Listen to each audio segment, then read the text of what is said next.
Hey guys, Sean Terry here, Flip2Freedom.com. I want to take a minute and share with you the biggest mistake I have ever made as a real estate wholesaler. Absolutely devastating. And I'm going to share it with you so you never, ever make that mistake that I did. Well, first off, I got to go back first to my biggest win that literally piggybacked into my biggest mistake. So back in 2003, I got started. I shared where I got my first deal. Well, that first year, I made $134,000, and I was ecstatic. That was huge for me.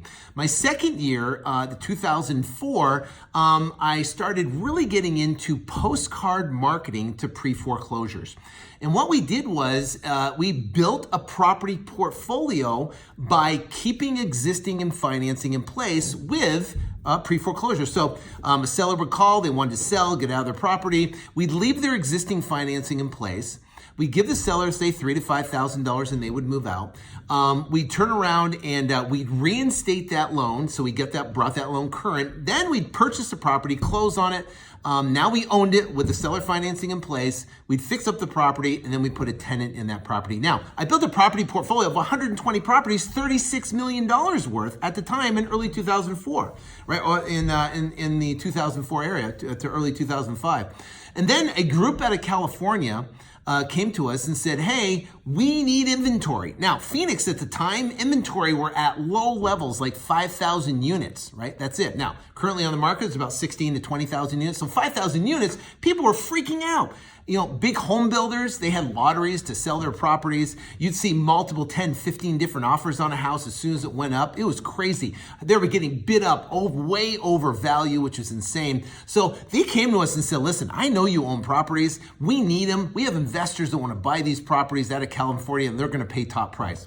We said, okay, great.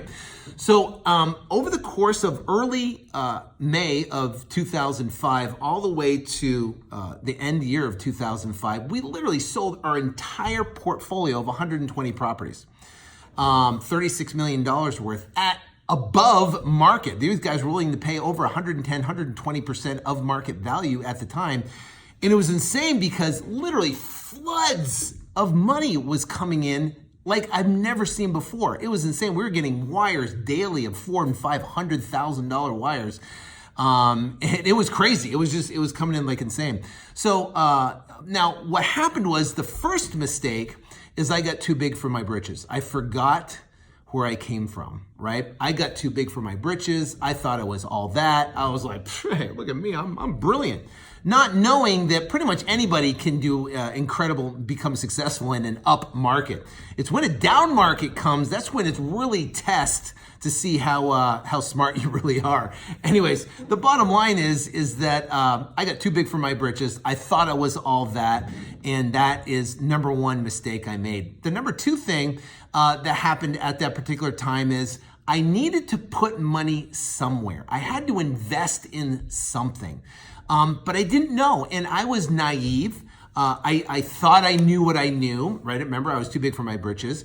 So I met a friend and that my daughter danced with, and he was a civil engineer, and he said, hey, we should get into land acquisition. Guess what? You can buy this land, you can do entitlements on it, and you can sell it to home builders, and man, there's a huge lift in them, and we can make a ton of money. And he gave me some different examples. Now, land, there is no cash flow. When you buy a piece of land, then literally you're paying all the taxes on it, and you got to pay on the improvements on it. So me being the, insane hustler, obsessed, going bananas person I am, well, guess what? We go bananas, right? Now we got money. We can raise capital from friends and family and stuff, and we went nuts. Going out there and buying all these properties. I bought 28 acres down in Phoenix. We bought another 20 acres up by the Glendale Arena. Bought another 10 acres multifamily land over off of Cave Creek here in Phoenix. Bought 138 acres in Tucson. And what we were doing is we hired civil engineers for all these projects. We had to do all the planning and the zoning. We had to go to public meetings. We had to go meet with the town councilors. We had to push our agenda in a down market, not well capitalized. And I'm telling you, a couple $1 million is not well capitalized. I can tell you that right now. So what happens is we're sitting there going through and we're literally paying, we've had loans on these, we put our own cash in these, millions of dollars in these deals. And then we borrowed some money from friends and family to put in these deals. Well, what happened is the market was slowly declining, and we were shelling out literally about $100,000 a month in cost for the debt service on the land, but also to all this civil engineering, all that type of stuff. So there came to a point where the money dried up. Right? I got out of wholesaling. I was doing these big projects. I was meeting with these high-level attorneys. I was meeting with the town councilors and the vice mayors, and I was hobnobbing at all these events and charity events and this, that, and the other. I had my head so far up my butt, I didn't even know what the heck I was doing. And all these properties, I was just cutting checks every single month. Big mistake. So the big mistake is that I invested in something I knew nothing about. I took the word of somebody. I didn't check market cycles. I didn't know what about market cycles. I didn't know the market was going to crash, that you don't buy land down in a down cycle unless you're highly well capitalized. The bottom line is all those properties, $30 million worth of land acquisition, 500 to 600 lots we currently owned, right? They were taking through the entitlement process. Literally, the values went to zero. Now, Phoenix was one of the biggest hard-hit states in the entire country during the crash, but literally values went to zero on these land. We were stuck with millions of dollars and these properties dead in the water, and no one was buying, right? The market was crashed. It was insane. The bottom line is I found myself now in a situation where I was illiquid. I had no cash, none. Right? And I was in a situation where it got really, I had tons of money coming in all of a sudden, then boom, I had nothing at all. So bad so that at the time, I had my car, bought a Range Rover at the time, and I couldn't make payments on my Range Rover. So 2 or 3 months passed, I couldn't make payments on the Range Rover, couldn't make payments on my house. You know, the foreclosures that I was doing deals with, now it didn't become a foreclosure, almost became a foreclosure. I did have houses financed on those things. Those deals went to foreclosure. It was a mess. Some of my short sold, some of them got rid of. It was a mess. The bottom line is that Monday morning, it was a Labor Day morning, Monday morning, I was sleeping in, I wasn't getting up early, I wasn't praying, I wasn't tithing. Guy comes in, knocks on my door, and he's there to repossess my car. I remember I was like half asleep.